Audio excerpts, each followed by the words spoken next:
सब सुन रहल छी मदना से विराट म्यूजिक के शानदार प्रस्तुति DJ Munna Raj presented by Virat music.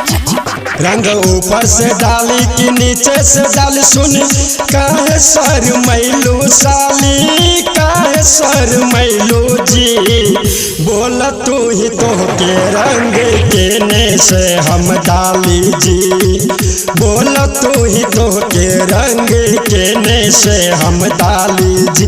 रंग ऊपर से डाली कि नीचे से डाली सुन काहे सर मैलू साली काहे सर मैलू जी बोल तू ही तो के रंग केने से हम डाली जी बोल तू ही तो के रंग केने से हम डाली जी।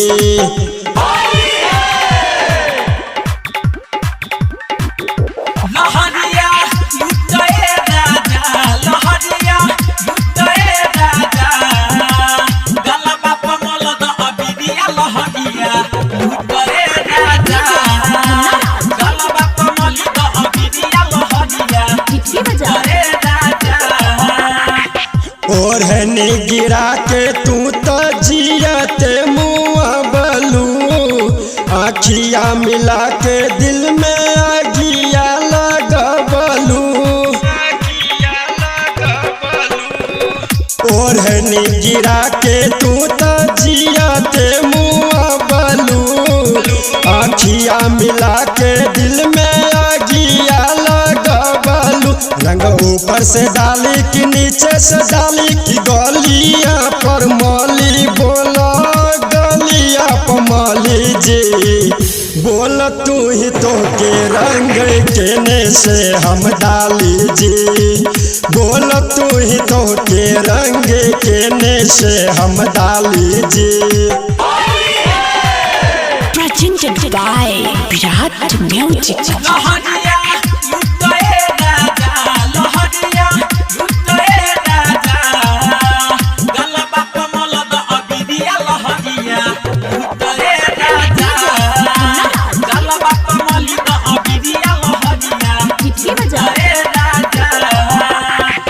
मतलब निकाल के ललकी सिंगे नल देखो बालू प्रेम के रोग हमके तू ही तो धरबलू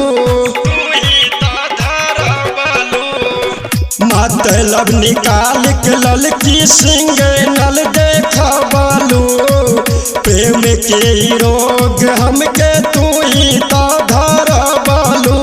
तोहरे याद में रहिल पागल कोहे सब दीवाना हमके कोहे सब दीवाना जी बोल तू ही तो के रंग केने से हम डाली जी बोल तू ही तो के रंग केने से हम डाली जी।